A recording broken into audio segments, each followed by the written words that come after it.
All right, this is going to be so much fun. Wait, my alarm's going off. This is going to be so much fun. Another episode of Splash Hit Territory. Susan Slusser joins us. I mean, Wake up, puppy. I'm not gonna sit here and act happy because I'm not. I'm not gonna sit here and do a podcast like, woohoo, let's talk about the Giants are in last place. I mean, they are, and it just seems like there are some good things going on, but then they get in their own way. And you felt like they were coming back last night. They lose 8-3. They lost the first game. What was it, 16-2 or something? I can't even remember. And I'm doing the games. And then last night it looks like they're going to mount a comeback. And they're Bryce Eldridge pinch hit. Jung-Hoo Lee gets a pinch hit. He extends his hitting streak to 10 games. It's hard to do off the bench. And they're right there. And then they give up the 4 spot in the bottom of the 8th and lose 8-3 or 5 spot. I don't even know. I don't even know. And I'm not going to sit here and act like everything's going to change because they're in last place. Yeah, it's some bad trends, particularly on the pitching side. We'll get into that in a minute. The run differential is awful, which is typical for a last place team. We're seeing this strange situation, typical of teams that just aren't, can't get it together, where the offense is bad one month, the pitching's terrible the next month. They've never clicked at all. Good teams minimize those stretches. Every team gets a little bit of that, right? Where you're not quite in sync with your various different scoring runs, preventing runs. But the Giants have a whatever can go wrong goes wrong situation. Pitching's bad right now. They don't have any luck, and they make mistakes at the worst possible times. And for me, when we get into the pitching, oh my gosh, the number of walks is just ridiculous, particularly in shutdown innings. I've asked Vitello a lot about that recently, and I've mentioned it on the show before. Every time the Giants score, immediately whoever's pitching comes out the next inning, walks the leadoff batter. You just can't do that. It's just going to kill you. And he basically said all walks are bad, which, yeah. So it's not pretty. And last place, it's not just last place, worst record in the National League. This is, look, to everybody that ripped us early on for keeping on saying it's early, mea culpa. You guys, maybe you guys were onto something. Here we are. We're in June, worst record in the National League. I still think this is a better team than what they've played, and certainly better than their record, but they're not showing it. So I don't know. What is the fundamental issue with this team, FP? Can you tell? There's a lot of them. But the main one for me is, in a day and age when there's so many analytics and numbers and it's deeper than that. Something's missing right now.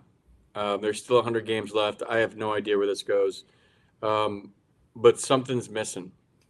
And it takes a kind of like somebody to get so pissed and so frustrated, so embarrassed, to just have a let it rip mentality, where I'm just going to go out there tonight and let it rip. I don't care about my numbers. I don't care about this. I'm just going to, just from the manager all the way down to the last player, we're going to let it rip. What do we have to lose right now? Like, we have the worst record in the National League. We're in last place. We have nothing to lose. And sometimes that frees you up. You could go two ways. You could be deer in the headlights, we suck, and then guys start saying we suck. Can you believe this? I thought this had a chance to be a really good team in spring training. I can't believe a team with this much talent is where they are right now. I've been in baseball my entire life, and I don't know that I've seen anything like this. And it's so easy, such low-hanging fruit to kick people when they're down.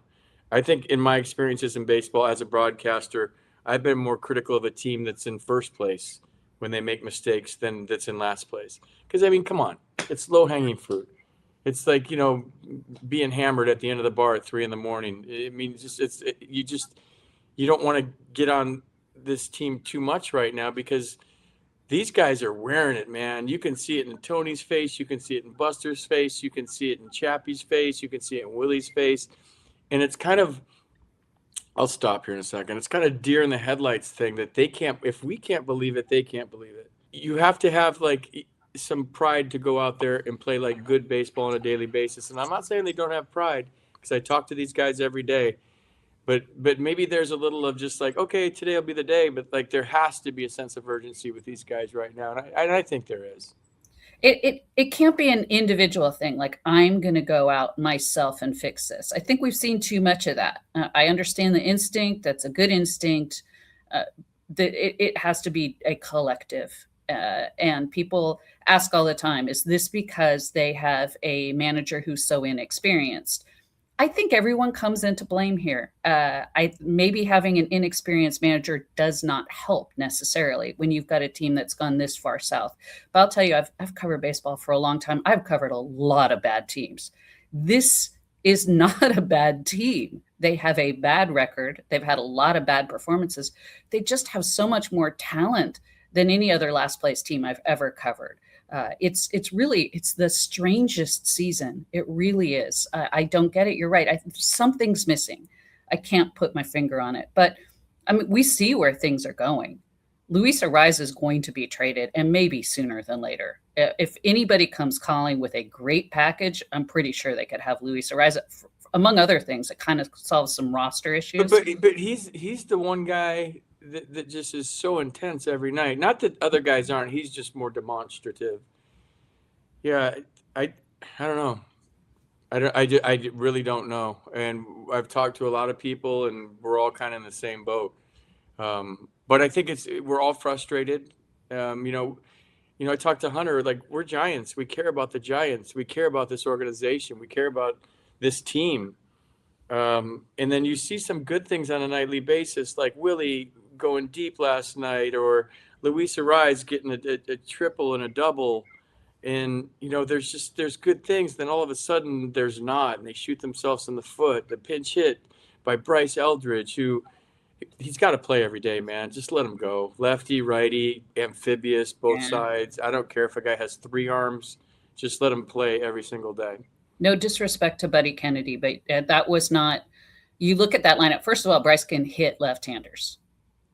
He also might have a better idea against Kyle Harrison than some guys. He's seen him some as a teammate. So I don't know. That one was a little bit of a head scratcher. Sometimes I think maybe almost too many cooks, or trying too hard, kind of outsmarting themselves with some of the lineup. But Susan, I know I just went on a long rant, but we have all these numbers and analytics and data. These guys have everything at their fingertips down to the very.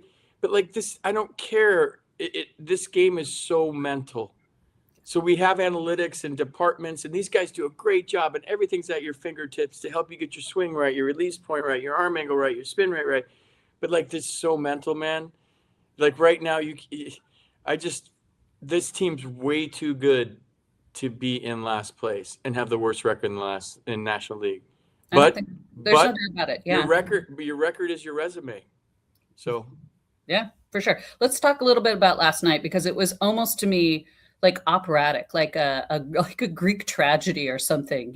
Prodigal son returns and kills the father kind of thing. It was like in every aspect. Kyle Harrison dominates, matches his team his career high with 12 strikeouts, made it look easy. He really did, and he looked especially kind of geeked up against Rafael Devers. He wouldn't quite say so afterwards, but 4 of his 5 top velocity pitches came against Rafael Devers, strikes him out 3 times. John Shea, formerly of the Chronicle, now the SF Standard, said, "Is it fair to say this was a revenge game?" And he went like, "Yeah, I guess so." And then he went like, no, just another game. Clearly wasn't. Look, I think we're all really happy for Kyle Harrison. He's local. Couldn't be nicer. Has put in a lot of effort, was, shattered to get traded last year from his hometown team, and then get traded again from Boston, immediately go to the minors with Boston, and then get traded again. He's landed in the best possible place. The Brewers know what to do with pitchers. Willie Adames last night said, Maria Guardado from MLB.com, and I talked to him, and Willie said they fixed him. That's what the Brewers do. The Giants need a little Brewers magic. And I know that's a team they pay attention to closely and try to model themselves on. Right now, they're not doing a very good job of it, frankly. But Kyle Harrison, moving him over on the rubber, that was step 1. That was the Brewers. And he said he immediately kind of felt, well, first of all, the first time he gave up home run immediately, he was kind of like, oh man, I'm going back over the other side, stuck with it. And he said, like, almost immediately really felt the difference. Arm angles up a little bit. You mentioned that on the show the other day. Just looks like a different guy.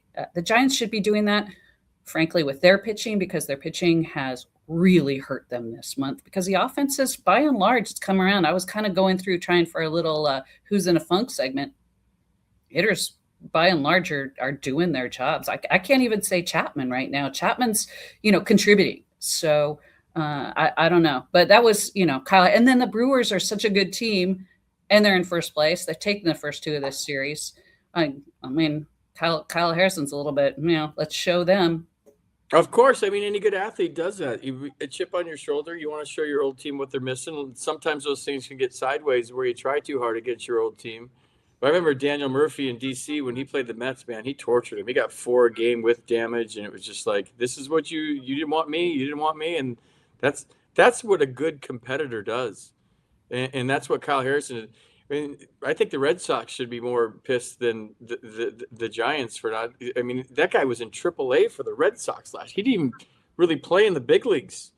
And then they got rid of him for the third baseman. I'm drawing a blank on his name, which probably tells you all you need to know. I mean, that's here again, like Kyle's revenge. Look at both these teams are underperforming. I'm not saying Kyle Harrison makes completely all the difference in the world for either the Giants. Well, maybe he would for the Giants or the Red Sox, but both of these teams sure could use Kyle Harrison. But I'll say this too, like, I'm not going to say I was wrong on Kyle Harrison. I saw 92, 93 with not real good off speed.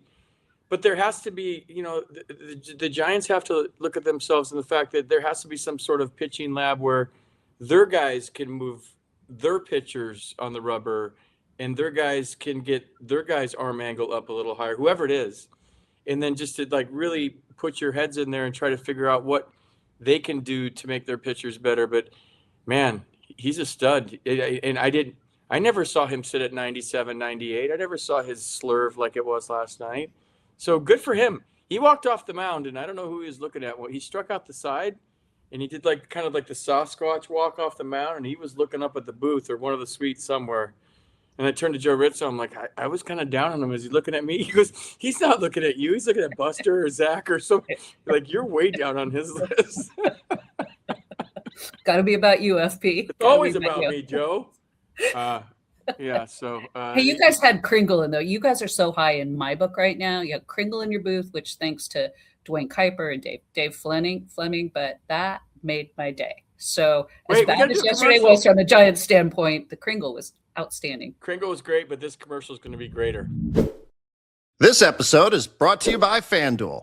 Baseball fans, the MLB season is in full swing, and FanDuel is giving you a chance to call your shot with daily dingers.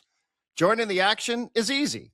Just make your free pick on who's hitting a home run in their game, and if you're right, you'll get a profit boost to use on your next bet for a chance at extra winnings.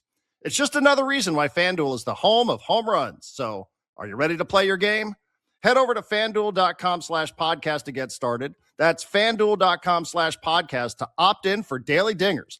Make your free pick on who's hitting a homer. Play ball. Swing for the fences on FanDuel, an official partner of Major League Baseball.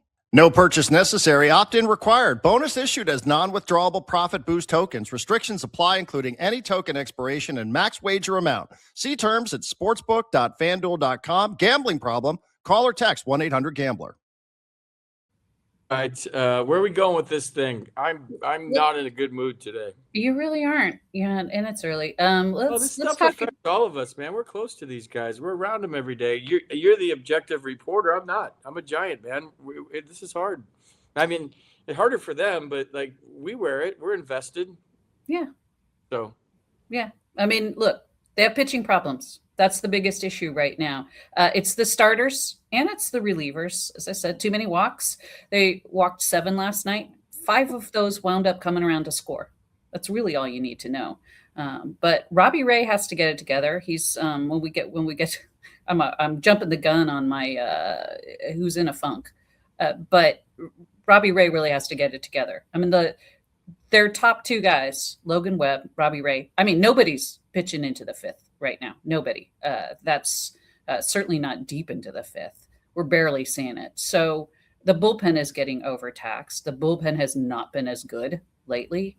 They've been taxed all year, and we know that the bullpen construction was questionable from the get-go. But I don't know what they do, because they don't have the kind of pitching depth right now. You look at Sacramento, and there's nobody that jumps out where you go, well, like, just bring that guy up. It was Trevor McDonald. He's here. And I will say, last night, it looked like he was going to have the sort of disaster that befell Landon Root the previous night and have a really dreadful outing. He locked in. First. He locked in. He did his job. So that was well done by him. They needed that. It still wasn't quite enough. And everyone needs to get deeper. What are you seeing from the pitching staff, particularly the starters? I mean, there's got the whole let it rip thing. Like, if you're a pitcher, I'd rather see you get your head kicked in by being aggressive and throwing strikes than nibbling and walking guys. And especially against the Brewers, these guys own the strike zone. They don't go outside the strike zone. They're death by 1,000 paper cuts. They bunt you over. They walk. They get a base hit the other way. They steal a base. Like, so even in Colorado, you saw a couple of guys that were just trying to shave corners. Like, man, the pitching's a mentality where I'm coming after you. F you. Here I come. Here's my best stuff. And I'm not just saying throw it down the middle and get the L screen out there, but I'm saying just be aggressive in the zone. Announce your presence with authority, the old Nuclear Luce line, and just go after guys. And then, the same thing on the other side of the baseball. The Giants are going out of the zone a lot on offense. Like, Barracoto had a 3-2 pitch that was up and over his head last night that he swung at. And you just don't see other teams chasing as consistently as the Giants do in big counts. So it's all from a good place. But as far as the pitching goes, the starting pitching was 5-15 in the month of May with a 5.21 ERA. Like, that's okay, but that's not okay. That'll get clipped and it'll go viral. I'm so sick of this crap, to be honest with you. Like, you talk now. Yeah, well, it's not okay. It's not. That is subpar. That'll get you last place. They're better than this. Look, should they have signed a frontline starter? Sounds great to me. They didn't. They've got what they've got. They don't have a ton of depth with Hayden Birdsong having Tommy John. The guys that sort of are next in line, Wisenhunt, Seymour, guys like that, they could be good. I don't think if they're necessarily ready right now. It's always tough to tell with a PCL. It's a hitter's league, but the numbers aren't ones where you go like, that's your guy. So they're a little bit stuck right now. Tyler Mahle actually could be back quite soon. He has not been good this year. He would say that were he right here. Maybe a little break, maybe fixing whatever's up with a hammy, although I don't remember a hammy requiring just a minimum stay on the IL, but he's throwing a bullpen today. So that's pretty quick off the block after going on the IL. I suspect he's getting ready if somebody else really underperforms or if there's an injury. They just aren't really covered. So to me, and I'm not pushing an Arraez trade. I'm really not. I love him. I love watching him every day. He is such a special player now on both sides of the ball. But if and when they trade him, they need to get back a reliable starter who is big league ready, a young one. I don't know if that's possible, but if I'm them, that's what I'm asking for. So it's really kind of tough. So hey, let's talk about The Giants have had 18 walks in the first two games. The Giants pitching 11 and 7 yesterday. So that's against the Brewers team that has speed, that can run the bases. Go right, just go bury him. First pitch, second pitch. Webby's on the mound tonight. You're going to see a good one from Logan Webb tonight. Mark my words. Okay. His stuff was sharp in Colorado. One of the things with the Brewers, and the Giants were good at this in the spring. I don't know what happened. They are so great at their strike zone is so good. They're great at ABS challenges. They're one of the best teams in the league with the ABS challenges. When they're at the plate and the challenge is not going your way. It's going their way almost always. So let's switch gears a little bit and talk about something kind of fun. Gary Pettis comes aboard. He will be here today to kind of learn the Giants personnel. Very important for a third base coach. It's astonishing that somebody with Gary Pettis' resume is available as a third base coach for a team that needed an experienced third base coach. This is a guy who has coached in numerous World Series, won 2 titles, been, a coach for more than 20 years, was a premium center fielder, like maybe the best center fielder of his era. Good base running coach, apparently a great bunting coach, which I think the Giants also could use that.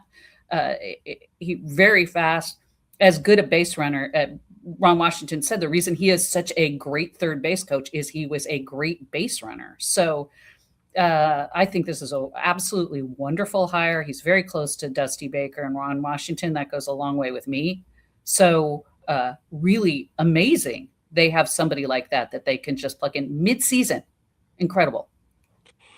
Yeah, I heard he's a nice guy. I used to love him as a player. Jet pet. He could go get him in the outfield. And you have 2 young center fielders, and Gilbert and Cox, so that can't hurt either. Yeah, they asked me on the pregame show yesterday, KMBR, about Gary Pettis, and I said, I don't care if he's a nice guy. I don't care about his resume. I just want him to send guys home when he's supposed to and stop guys at third when he's supposed to. That's all I care about. But I heard he's a really good dude.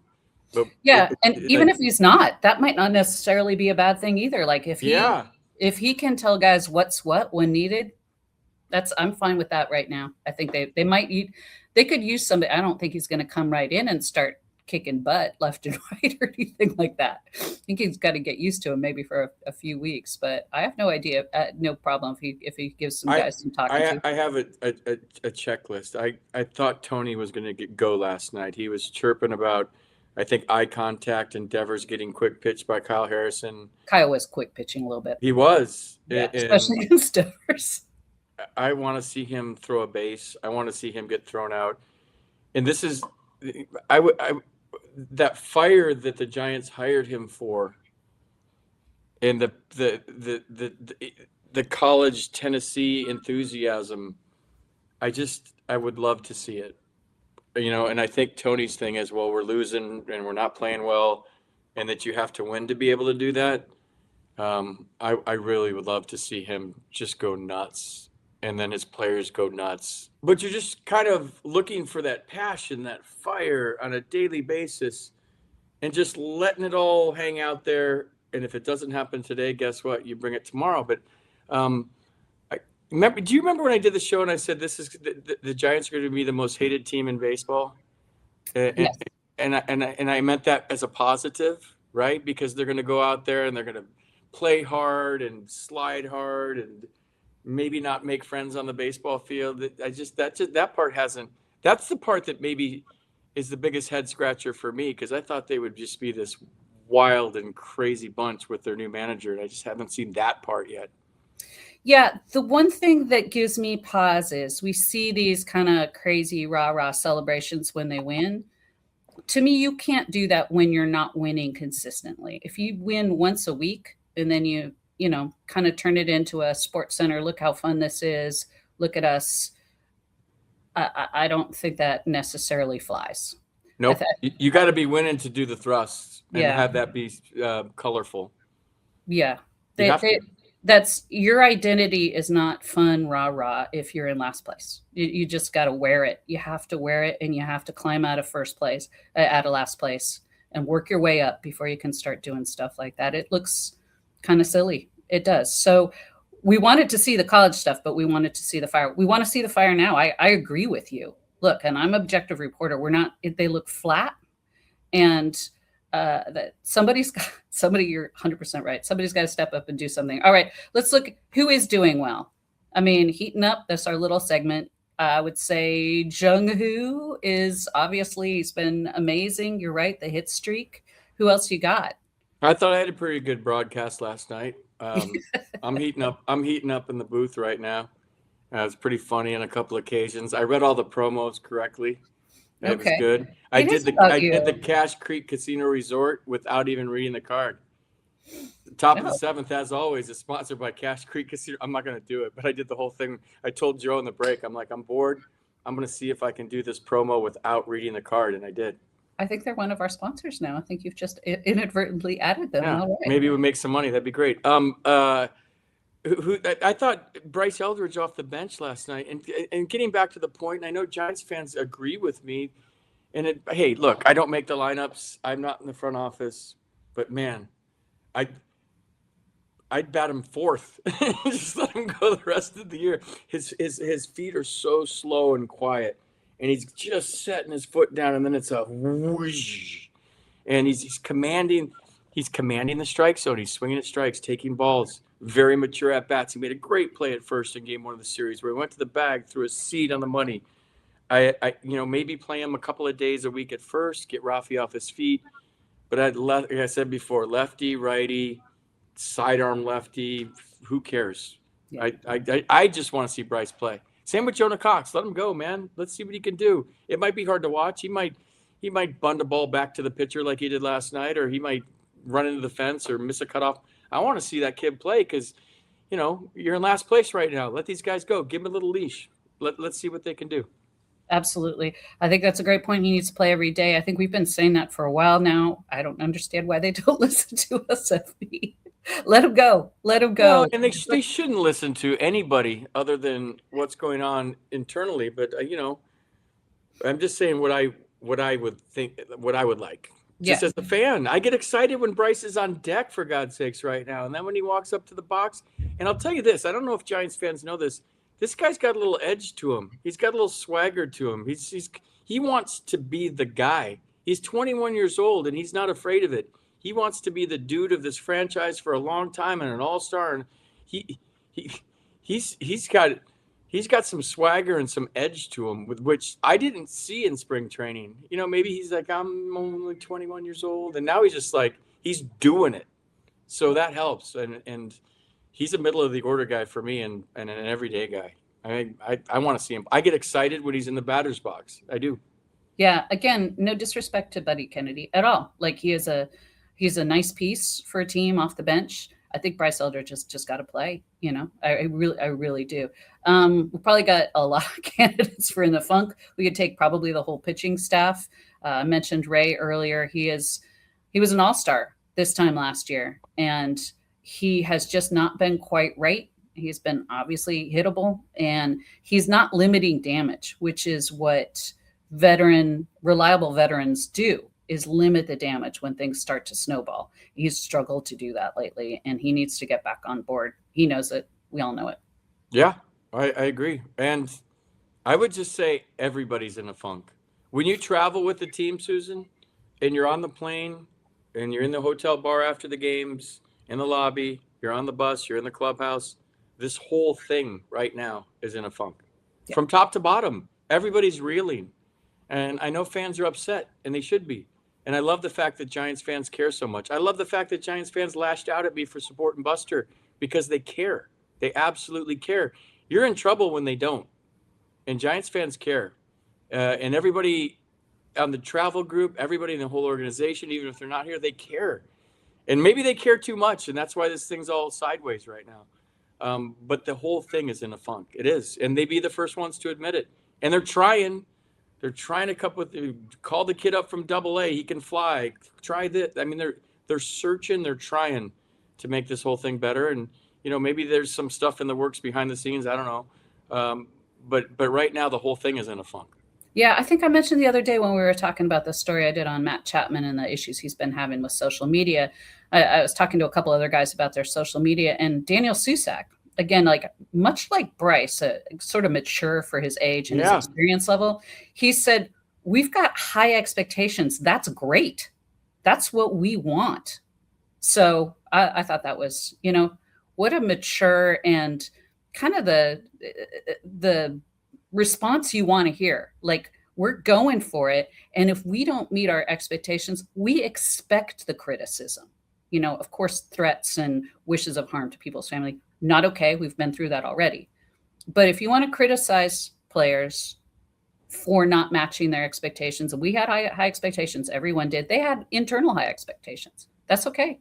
The one thing they really have to be cognizant of, and I've been there because I was on some bad teams in Montreal, is being comfortable with losing. Oof, yeah. You get to that point where you walk into a quiet clubhouse every game, after every game, and then all of a sudden you wash it off in 2 seconds, and it starts to become your new normal. You got to fight that, man. You got to fight and scrap and claw, and it's just I've been there, man. And you just never want to be comfortable with losing and it be okay. Not that they are, but sometimes you just get into this rut where like, oh, well, get them tomorrow. Yeah. Next thing you know, it's September and you're still in last place. But I don't know. I'm still holding out hope, and maybe it's just me being a positive guy. They're just too good to be in last place. But they've played at times like a last place team. Your record is your resume. There's no doubt about it. What you don't want to get to is the point where you can tell late in games when a team's down that they've just given up.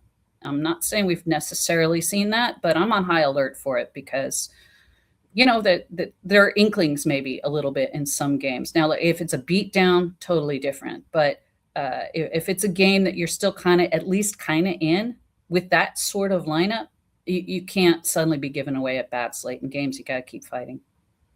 And you got to get off the roller coaster. It's like, good game, yay, bad game, oh my God, good game, yay. I mean, it's the roller coaster right now, and we're all on it because we all care. All right, good job, Susan. Let's get out of here. I got to go do a Giants vacation thing with JT Brubaker and Drew Robinson. Oh, and that Ellie. sounds fun. Great dude. I think his dog is coming, Ellie. Ellie goes on the road. Ellie is a support dog for Drew. Drew's been through a lot.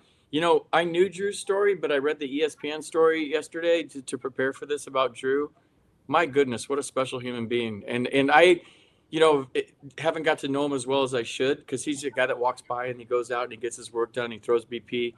But man, that kid is a special individual, and I'm excited for him to share his story. If he wants to, I'm going to ask him in their car on the way over if he wants to share a story because it's heavy. I mean, for those of you who don't know, just Google Drew Robinson, ESPN. There's an amazing story about his career, high round draft pick. Things weren't going well. What? I wrote one too. Yeah. You could read the front one. The ESPN one was like ESPN one. It was like a book. Yeah, it's fantastic. Yeah, Susan Jeff Passan wrote one knocked too. it out. That's probably way better though. No, it's not. Jeff Passan killed it. Mine was very good. Drew's amazing. He really is amazing. Read both if you want to. But yeah, I'm so happy he's been on the road everywhere this year. He's often off in previous years talking to the minor leaguers, which I think is really important too, about the importance of mental health and taking care of mental health, which has been a part of baseball that has changed so much, FP, since you were playing. It's the emphasis on making sure that you're okay. It's a tough sport. There's a lot of pressure. Nobody knows that more than Drew. And Ellie, seeing his dog Ellie every day, honestly, it's often the best part of my day. It's a golden doodle. It's a golden doodle or a Labrador? She's a golden doodle, yeah. Golden doodle? Whatever. It's a cool dog. Yeah. And I'm big into mental health, man. It's my passion. I worked with a lot of PTSD veterans when I was back in DC. It's one of my passions. So maybe I'll ask Drew for some advice right now, because my mental health isn't as good as it's been in the past. And I think it's okay to say that. It really is. It is. If you guys are having trouble or whatever, talk to somebody, man. It's good things happen when you just get it all out and get some advice. Yeah, so many more resources now, which is wonderful. I got so many thoughts that I can't say right. All right, Susan, good job. Don't joke about that stuff. No. I'll see you at the ballpark later on. Thanks for watching. Thanks for listening. Thanks for subscribing. Thanks for still being a Giants fan. Thanks for the passion. You guys are awesome. Bring it. I don't even care if it's negative. Just bring it. The fact that you guys care this much is really, really cool, and we love that about you. All right, Susan, swing hard in case you hit it. Wait, I got to do this. Hold on. I'm in charge of the buttons right now. Here we go. Swing hard in case you hit it on Splash Hit Territory. If you made it this far, you'll love this next video. Check it out right here, and make sure you've subscribed to Splash Hit Territory for more Giants coverage just like this multiple times a week.